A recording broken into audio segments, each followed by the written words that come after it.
chair of this session, Aigi Imokede, co-panelists, distinguished audience, ladies and gentlemen. Thank you very much, Egboje, for your kind introduction, and I'm pleased to be with you this morning. And I would like to thank the Commonwealth Business Council and Forum for inviting us today. May I also take this opportunity to say the Commonwealth Business Council and Forum were our gateway into the Commonwealth, and I thank a number of people who made this possible for me and for Rwanda to be part of this very important body, and today this gathering. This business forum provides a useful platform for global debate on important trade and investment issues. Like elsewhere, partnerships between government and the private businesses are the way forward for sustainable development. We have seen time and again that neither business nor government alone can flourish without the other. Government support enhances strategies to foster private sector growth and sustainable economic development. But it is only in partnership with business that wealth creation commensurate with the needs of the people as well as prosperity will happen. But there is an equally important partnership, that between local and international investors.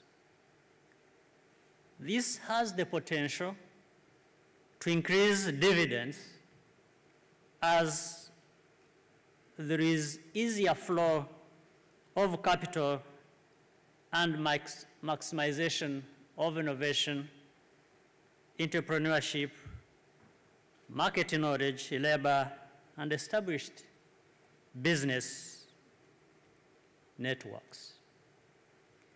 The result is a win-win situation.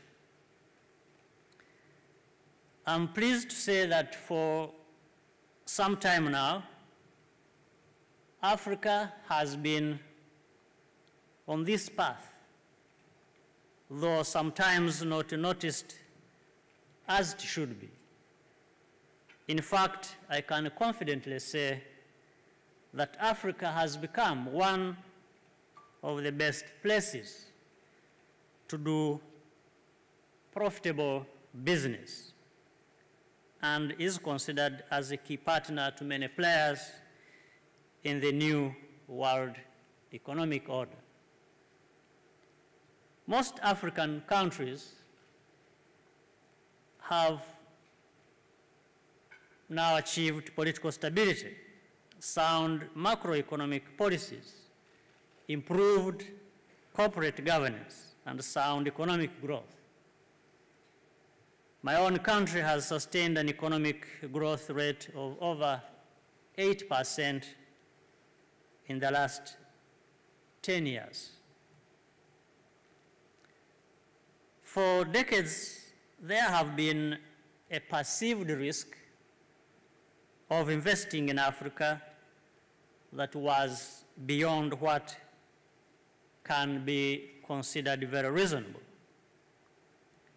After all, risk will exist everywhere. However, as African countries, we are addressing the risks that do exist with seriousness, and at the same time seizing the vast opportunities open to us.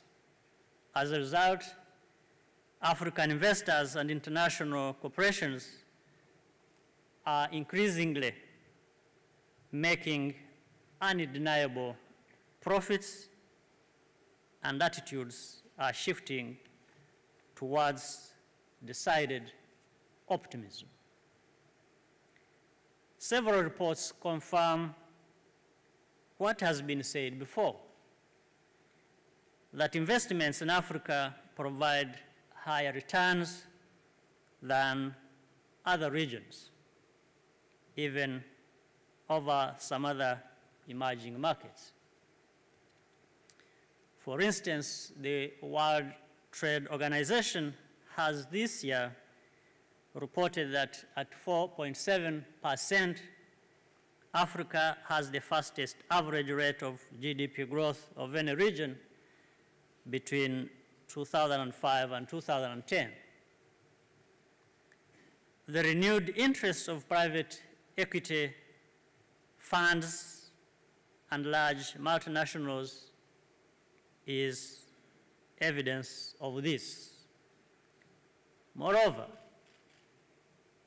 Africa has many opportunities that have yet to be fully exploited in several sectors, from services such as IT and telecoms, finance and tourism, to mining, manufacturing and agriculture, as well as infrastructure projects across the continent. Distinguished ladies and gentlemen, it is also true to say that African countries have reformed the way we do business in order to make investment more profitable. In Rwanda's case, for example, the latest World Bank Doing Business report,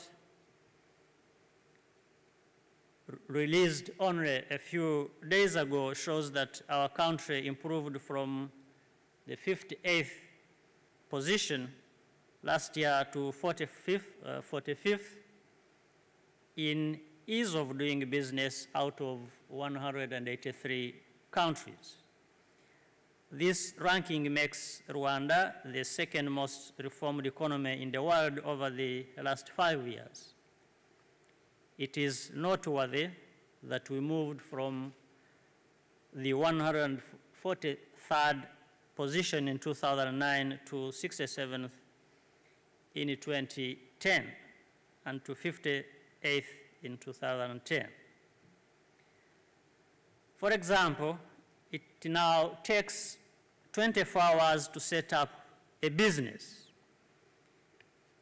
Construction permits are now obtained in 30 days as opposed to several months earlier, and the frequency of filing tax returns has been reduced from a monthly basis to quarterly.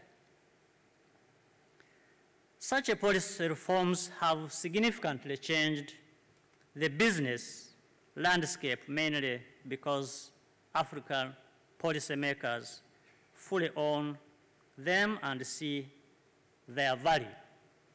And the real story here I just wanted to bring out was if Rwanda can make this progress, I'm sure many other countries could, and even with more success. In addition, it is important that for Africa to continue with regional integration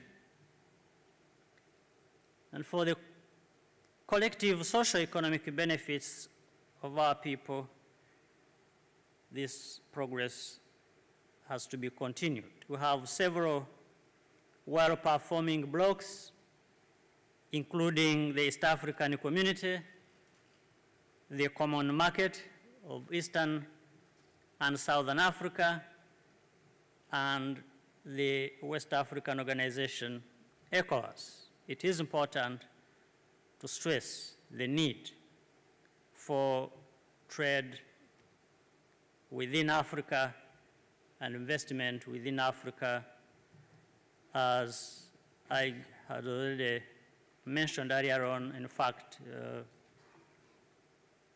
IG of Access, our chair today, walks the talk. He has invested in our country. His Access bank is doing business in Rwanda, and it sets a very good example of this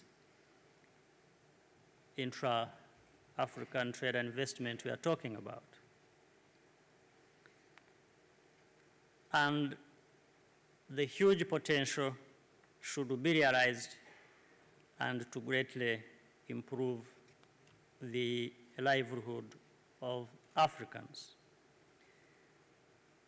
The East African Community, for instance, in our region constitutes a single market that provides for free movement of goods, persons, labor, services, capital, and the right of residence and establishment of business.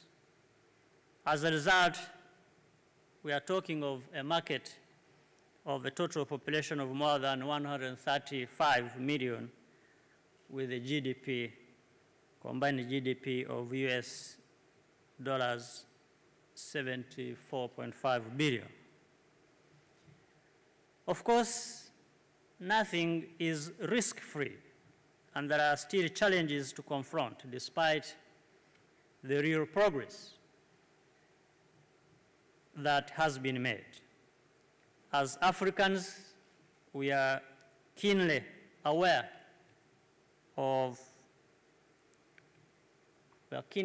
this, and for instance, that in order to increase our appeal, we have to offer an increasingly competitive infrastructure environment. In the East African region, we are working hard to make our offer competitive. In Rwanda, we have rolled out fiber optic cable to connect our country and with our neighbors, and we are engaging international partners for the construction of major transport projects, a new international airport, and a railway linking Tanzania, Rwanda, Burundi, and with the possibility of DRC. The majority of those infrastructure projects are either on a purely private sector investment basis or on private-public partnerships.